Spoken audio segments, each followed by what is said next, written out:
హిందూ బంధువులకు జై శ్రీరామ్. నేను వాసుదేవ్ గుండా, హిందూ ఐక్యత దళ్. ఈరోజు టాపిక్ శేఖర్ భాష, మస్తాన్ సాయి అనే ఇద్దరు విధవల గురించి అనమాట. ఈ ఇద్దరు విధవలు ఏం చేశారో ఇంకా నేను రియల్గా చెప్పాల్సిన అవసరం లేదు. వాళ్ళు ఒక 300 మెంబర్స్ గర్ల్స్ని రేప్ చేసి వాళ్ళ వీడియోస్ వాళ్ళ దగ్గర పెట్టుకున్న హార్డ్ డిస్క్లో పెట్టుకున్నారంట. ఇది సంగతి. అసలు ఇలాంటి సంఘటనలు ఎందుకు జరుగుతున్నాయా అని చెప్పేసి నేను ఆలోచిస్తే నాకు వచ్చిన థాట్ ఏంటంటే, ఎప్పుడైతే మనం అంటే మన పేరెంట్స్, అంటే మా పేరెంట్స్ ఎప్పుడు అట్లా చేయలేదు, నేను చెప్తున్నాను, నార్మల్గా ఒక ఎగ్జాంపుల్ చెప్తున్నాను. మన అమ్మమ్మ నానమ్మలని, అమ్మమ్మ తాతని, నానమ్మ తాతల్ని, ఇలా వీళ్ళని ఎప్పుడైతే ఓల్డ్ హోమ్లలో మనము జాయిన్ చేపిస్తున్నారు కదా, ఆ ఓల్డ్ ఏజ్ హోమ్లు ఎట్లయితే పెరుగుతున్నాయో మన ఇంట్లో ఉన్న ఆడపిల్లల మీద అఘాయిత్యాలు ఎక్కువ పెరుగుతున్నాయి అన్నమాట. మీకు ఇక్కడ లింక్ అర్థమైనట్టుంది మీకు.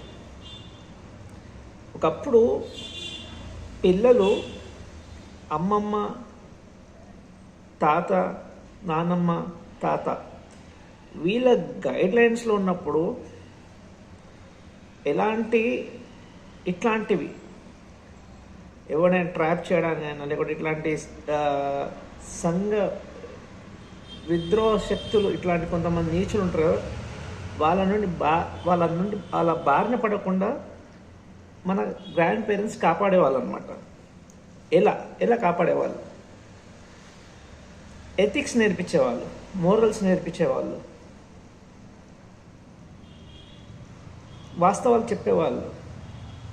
కొన్ని వాస్తవాలు ఎలా చెప్పేవాళ్ళు అంటే కథ రూపంగా చెప్పేవాళ్ళు. మన పూర్వీకులు అంటే మన అంతకుముందు జరిగిన, అంటే వాళ్ళున్న జమానాలో జరిగిన కొన్ని సంఘటనలు చెప్పడము.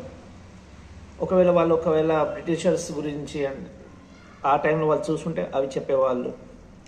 ఛత్రపతి శివాజీ మహారాజ్ గురించి బాగా చెప్పేవాళ్ళు, శంభాజీ మహారాజ్ గురించి చెప్పేవాళ్ళు, ఇంకా రాణి రుద్రమ్మదేవి గురించి చెప్పేవాళ్ళు. ఇలా చాలామంది గురించి చెప్పడం వల్ల ఆ పిల్లలు అనేవాళ్ళు ఏంటంటే ఒక స్టాండర్డ్గా లైఫ్ లీడ్ చేశారనమాట. ఇప్పుడు అది మిస్ అవుతుంది. అదొక పాయింట్. ఇది ఒక పాయింట్గా పెట్టుకుందాం. ఏది?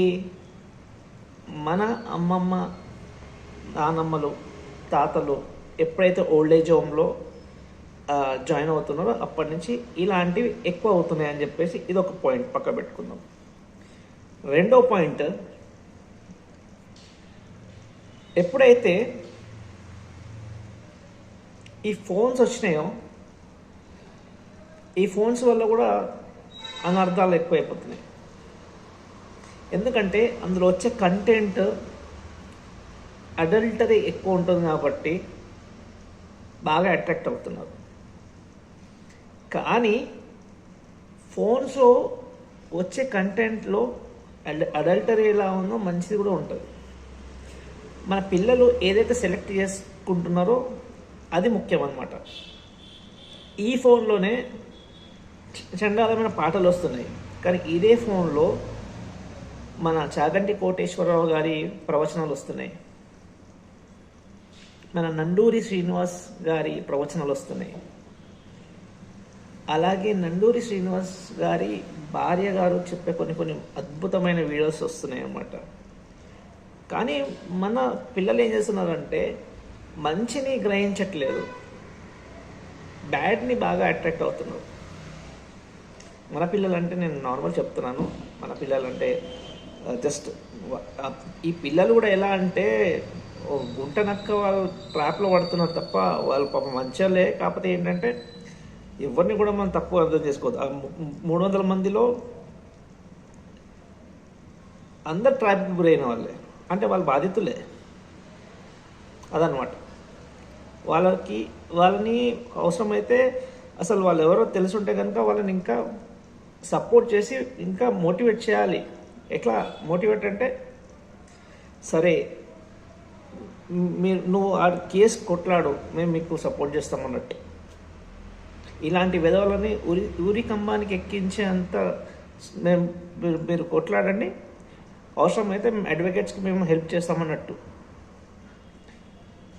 పోలీస్ ఉన్నతాధికారులతో మాట్లాడి వానికి శిక్షలు ఇంకా గట్టిగా వేయించేటట్టు ఇట్లా మోటివేట్ చేయాలి. సెకండ్ అయిపోయింది కదా, మన ఫోన్స్ ఏవైతే వచ్చే కంటెంట్లో బ్యాడ్ని గ్రహిస్తున్నాం, గుడ్ని గ్రహించట్లేదు, దానివల్ల ఇలాంటి అదునార్థాలు జరుగుతున్నాయని చెప్పేసి ఈ ఒక పాయింట్. ఇంకొక పాయింట్, పేరెంట్స్ పిల్లలతో ఎలా అంటున్నారంటే, మీరు పిల్లలు, మేము పేరెంట్స్, మీరు ఆ బౌండరీ, మేము ఈ బౌండరీ అన్నట్టు ఉంటున్నారు అనమాట. దానివల్ల ఏమవుతుందంటే, అమ్మో మా పేరెంట్సా అన్న భయంతో కొన్ని పిల్లలు ఎక్స్ప్రెస్ చేయలేకపోతున్నారు. అది పేరెంట్స్కి ఎక్స్ప్రెస్ చేయకుండా వాళ్ళు ఏం చేస్తున్నారు, క్లాస్లో ఉన్న ఫ్రెండ్స్కి ఎక్స్ప్రెస్ చేస్తున్నారు అనమాట. ఆ ఫ్రెండ్స్ మాత్రం ఏం చేస్తారు, పిల్లలకి ఏ ప్రాబ్లం వస్తే సాల్వ్ చేసేది పేరెంట్సే కాబట్టి పిల్లలు ఎప్పుడైనా కానీ పేరెంట్స్కి అన్నీ చెప్పుకునేటట్టు ఫ్రెండ్షిప్ వాతావరణం మీరు ఇంట్లో క్రియేట్ చేయాలన్నమాట. దానివల్ల ఇలాంటి బారిన పడరు. అది పేరెంట్స్ ఇద్దరి మీద ఉంటుంది. అది ఆ పిల్లల్ని మీరు ఎలా రిసీవ్ చేసుకుంటున్నారో అనే దాన్ని. పిల్లలు ఉన్నారు, అమ్మాయి గురించి నేను ఇప్పుడు ఈ టాపిక్ అంతా చెప్పేది అమ్మాయి గురించి. అబ్బాయిలది ఏం లేదండి, అబ్బాయిలది ఏముంది, వాడిని సముద్రం మధ్యలో వదిలిపెట్టినా మళ్ళీ వాడు ఎదుకుంటూ వస్తాడు, గట్టు వరకు వచ్చేస్తాడు. అదే నాలాంటి వాడిని సముద్రం మధ్యలో వదిలిపెడితే ఆ సముద్రంలో ఉన్న చేపలన్నింటినీ ఒక 50 kgs చేపలని పట్టుకొని మళ్ళీ ఒడ్డుకొచ్చి నా మైండ్లో ఏముంటుంది అంటే, ఈ ఒడ్డుకు తీసుకెళ్ళి ఇది అమ్మేద్దాంరా అన్నట్టు ఉంటుంది అనమాట. నాలాంటి వాళ్ళు ఉన్నారు. అబ్బాయిల గురించి కాదు, అమ్మాయిల గురించి. ఇదనమాట సంగతి. ఏంటంటే పేరెంట్స్ పిల్లలతోటి ఫ్రెండ్లీగా ఉండండి. ఇప్పుడు ఏంటంటే నేను ఫాదర్స్ని కూడా అంటున్నాను, ఇది అందరు ఫాదర్స్ ఇలాగే ఉన్నారని నేను అనట్లేదు. నేను ఫాదర్స్ గురించి చెప్తున్నా. మీరు ఏదైతే బార్లోకి వెళ్ళి ఫ్రెండ్స్తో కూర్చొని గంటలు టైం వేస్ట్ చేస్తున్నారు కదా, అందులో ఒక 1 hour మీరు డైలీ ఒక 1 hour మీ పాపని పక్కన కూర్చోబెట్టుకొని, అమ్మ ఎలా ఉన్నావు, క్లాసెస్ ఎలా నడుస్తున్నాయి, అండ్ నీ ఫ్రెండ్స్ సర్కిల్ ఎవరు, అండ్ నువ్వు ఏం చదువుతున్నావు ఇప్పుడు, అండ్ ఇంకా నువ్వు అంటే నీ ఫ్యూచర్ అంబిషన్స్ ఏంటివి, నువ్వు ఏం చేయాలనుకుంటున్నావు, నీకు ఏ ప్రాబ్లం ఉన్నా నన్ను అడగమ్మా, నేను అన్నీ చేసి పెడతా. నీకేమైనా ప్రాబ్లమ్స్ నార్మల్గా ఏమైనా బయటకు నువ్వు వెళ్ళేటప్పుడు వచ్చేటప్పుడు నేను వాళ్ళని ఇబ్బంది పెట్ట నాకు చెప్పమ్మా, నేను నిన్నేమనను, వాళ్ళ మీదనే యాక్షన్ తీసుకుంటా అన్నట్టు ఒక భరోసా ఇవ్వడం పిల్లలకి, అమ్మాయిలకి. ఇవి చేయడం వల్ల ఏమవుతుందంటే, తండ్రి మీద బాగా ప్రేమ పెరిగి అమ్మాయి ఫస్ట్ బాగా ఫాదర్కి కనెక్ట్ అవుతుంది కాబట్టి తను ఫేస్ చేస్తున్న ప్రాబ్లమ్స్ అన్నీ చెప్తుంది.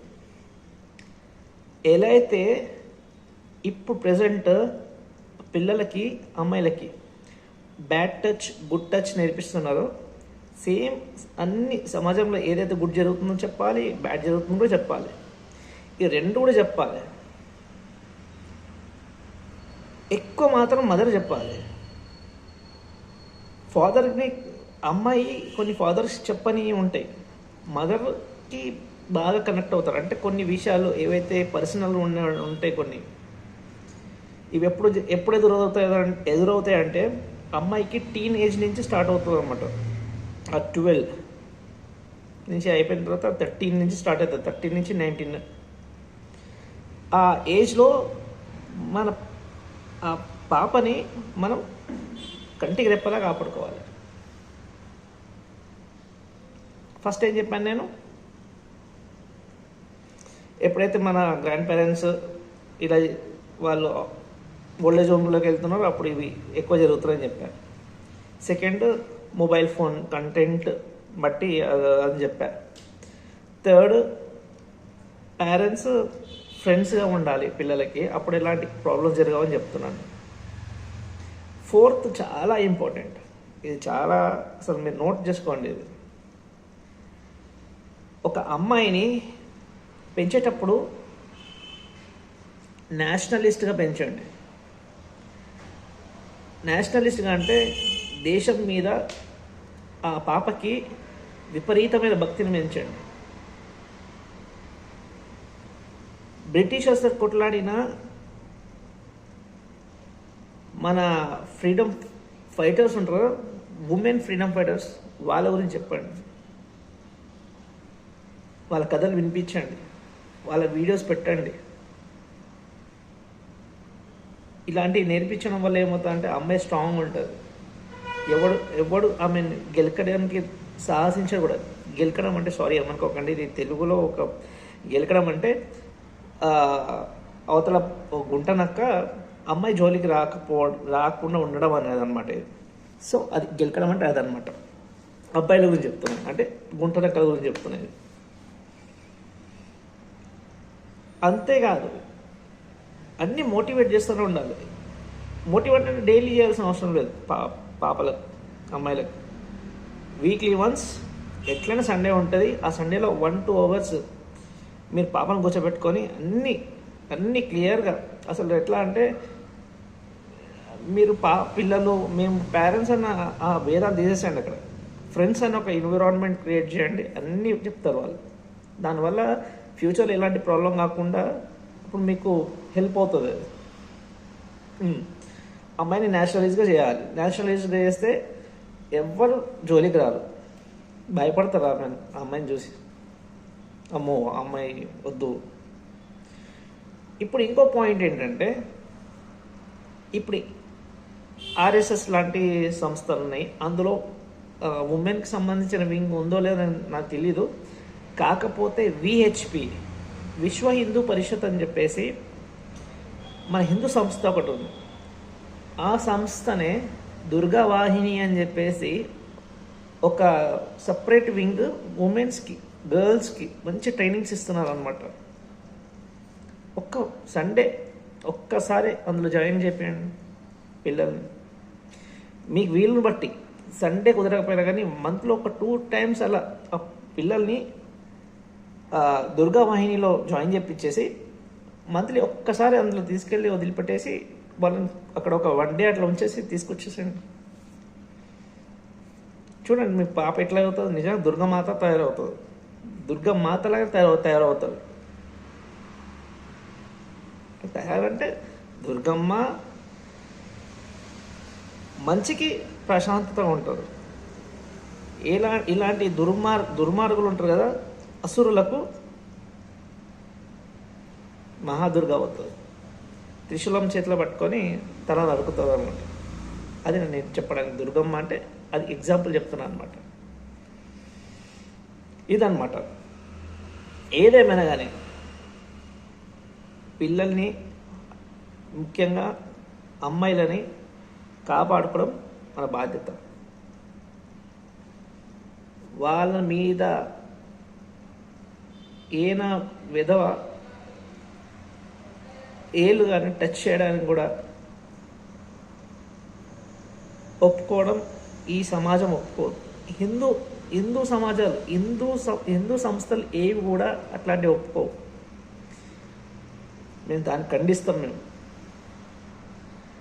అవసరమైతే నా హిందూ సంస్థ కొంచెం టైం పడుతుంది, కొంచెం నాకు దీన్ని ఇంకా కొంచెం టాప్కి తీసుకోవాలంటే టైం పడుతుంది కంపల్సరీ. అయినా కానీ ఎప్పుడైతే కనుక నా హిందూ ఐక్యతలు ఒక మంచి స్టేజ్కి వచ్చిందంటే ప్రతి ఒక్క కాన్స్టిట్యుయెన్సీలో అమ్మాయిలకు సంబంధించి ప్రతి ఒక్క ఎలా అయితే దుర్గావాహిని ఉన్నాయో అలాంటిది హిందూ ఐక్యత దళలో ఒక సపరేట్ వింగ్ అమ్మాయిలకు పెడతాను నేను. ఏదేమైనా కానీ పిల్లలని హిందుత్వ వైపు నడిపించండి. అంటే పిల్లలను హిందుత్వ వైపు నడిపించండి అంటే నేను అమ్మాయిలను అంటే కొన్ని ఈ టీమ్స్ ఉన్నాయి. ఏవి మన ఒక బ్లాక్ షిప్ టీం ఉంటుంది, బ్రహ్మకుమారిస్ అని. అలా కాదు, మన హిందుత్వం గురించి మన సనాతన ధర్మం గురించి మీరు నేర్పించండి పిల్లలకి. వాళ్ళకి ఎలాంటి ఆపద కలగదు. లాస్ట్ ఒక పాయింట్ చెప్తాను చూడండి, ఇది చాలా ఇంపార్టెంట్ పాయింట్ ఇది. మీ పాపని వారానికి ఒక్కసారి దుర్గామాత గుడికి తీసుకెళ్ళండి. తీసుకుని వెళ్ళి మీరు చెప్పండి నీ ప్రాబ్లమ్స్ ఏమైనా ఉన్నా. నాకైతే ఎలా చెప్తున్నావు అమ్మ కూడా అలా చెప్పు అని చెప్పి మీ పిల్లలకు చెప్పించండి. ఈ మాట నేను స్వస్థలో మా నా టీమ్మేట్స్ అంటే నా క్లయింట్స్ అందరికీ నేను ఈ మాట చెప్పా. మీరు ఎలా అంటే అక్కడ ఉన్నది ఒక రాతి బొమ్మ, నా మాటలు ఎందుకు వింటదిలే తను అని అనుకుంటున్నారు, కానీ లేదు. మీరు చెప్పండి, మాట్లాడండి. మీ ప్రాబ్లమ్స్ మీ పిల్లలే తనకు ఉన్న ప్రాబ్లమ్స్ అన్నీ అమ్మవారి ముందు పెట్టుమని చెప్పండి. అక్కడి నుంచి కంపల్సరీ రిప్లై వస్తుంది. అమ్మవారి దగ్గర నుంచి రిప్లై రావడం కాదు, ఆ అమ్మ మీ వెనకాల, ఆ పాప వెనకాల ఉండి ప్రతి క్షణం కంటికి రెప్పలా కాపాడుతారు. ఈ దుర్గామాత గురించి నేను ఏదైతే చెప్తున్నానో అది నాకు జీవితంలో జరిగినాయి కాబట్టి చెప్తున్నాను. నేను టోటల్ ప్రగతి నగర్లో ఉన్నప్పుడు నేను 1 year కంపల్సరీ దుర్గామాత దగ్గరికి వెళ్ళి నా ప్రాబ్లమ్స్ అన్నీ నేను చెప్పుకొని లాస్ట్కి అక్కడి నుంచి నాకు రిప్లైస్ వచ్చేవి కూడా. నాకు ఆ రిప్లైస్ ఎలా వస్తాయి అంటే అమ్మవారు మాట్లాడి కాదు, ఎక్కడి నుంచో నీకు సందేశం వస్తుంది కంపల్సరీ. అలా జరిగాయి అన్నమాట. అందుకోసం నేను చెప్పేది ఏంటంటే పిల్లలని ప్రతి వీక్లో ఒక్కసారైనా కానీ గుడికి పంపించండి. దగ్గరలో అమ్మవారి గుడి అయితే కంపల్సరీ ఉంటుంది. అమ్మవారి గుడి లేకపోతే శివయ్య గుడి ఉంటుంది. లేదంటే ఏ గుడికి పర్లేదు, కానీ నేను మాత్రం విశ్వసించేది బాగా దుర్గామాతను బాగా విశ్వసిస్తా. దుర్గామాత అనుగ్రహం పిల్లల మీద ఉందంటే ఇంకా వాళ్ళ జోలికి ఇంకా ఎవ్వరు రాడు. ఇదన్నమాట వీడియో. ఇది కొంచెం పెద్దగా ఉంటుంది, అయినా కానీ కొంచెం ఓపికతోటి వినండి. ఇలాంటి మస్తాన్ సాయి అనేవాడు, ఇంకోడు శేఖర్ భాష ఈ ఇద్దరు క్రాస్ బ్రీడ్ వాళ్ళనమాట. వాళ్ళ పేర్లోనే అర్థమవుతుందండి. ఇలాంటి ఏదో వాళ్ళతో దూరంగా ఉండాలంటే నేను చెప్పిన కొన్ని పాయింట్స్ మీరు క్యాచ్ చేయండి. పాయింట్స్ని కొంచెం పిల్లల దగ్గర ఎగ్జిక్యూట్ చేయండి. ఒకటేసారి మారుతారంటే మారదు. నేను చెప్పే పాయింట్స్ కొన్ని మీరు చేస్తూ ఉంటే ఆటోమేటిక్గా పిల్లలలో ఒక మార్పు అనేది వస్తుంది. అంటే మా పిల్లలు మార్పు వస్తుందంటే పాపం వాళ్ళు తప్పులు చేస్తున్నారని కాదు. ఎలాంటి మార్పులు వస్తాయంటే ఆ స్కూల్స్లో ఏమైనా జరిగినా కానీ మీకు వచ్చి చెప్పడమైనా కానీ, ఎవరైనా ఏమైనా ఇబ్బంది పెడితే చెప్పడమైనా కానీ, ఎవరైనా నార్మల్గా వాళ్ళ పిల్లలు ఇప్పుడు ఇన్స్టాగ్రామ్ యూజ్ చేసినప్పుడు ఎవరైనా ఫ్రెండ్స్ రిక్వెస్ట్ పంపించినా మీకు చెప్పడం కానీ, వాట్సాప్ నుంచి ఏదైనా మెసేజ్లు వచ్చినా కానీ వేరే వాళ్ళ దగ్గర నుంచి మీకు చెప్పడమైనా కానీ, వాళ్ళు వెళ్ళేటప్పుడు ఎవరైనా సైకిల్ తోటి ఇలా ఏంటంటే దారికి అడ్డం రావడం ఇలాంటి కొన్ని చేస్తుంటారు తిక్క పనులు అబ్బాయిలు. ఇలాంటివి చెప్పడం కానీ అన్నీ చేస్తారనమాట. సో ఇదనమాట. ఏదేమైనా కానీ పిల్లలను మంచిగా కంటికి రెప్పలాగా కాపాడుకోండి. పిల్లలను జాగ్రత్తగా చూసుకోవడం మీదెంత బాధ్యతో హిందూ సంస్థలు మాలాంటి సంస్థలు కూడా సేమ్ అదే బాధ్యత మాకు కూడా ఉంటుంది. జై శ్రీరామ్.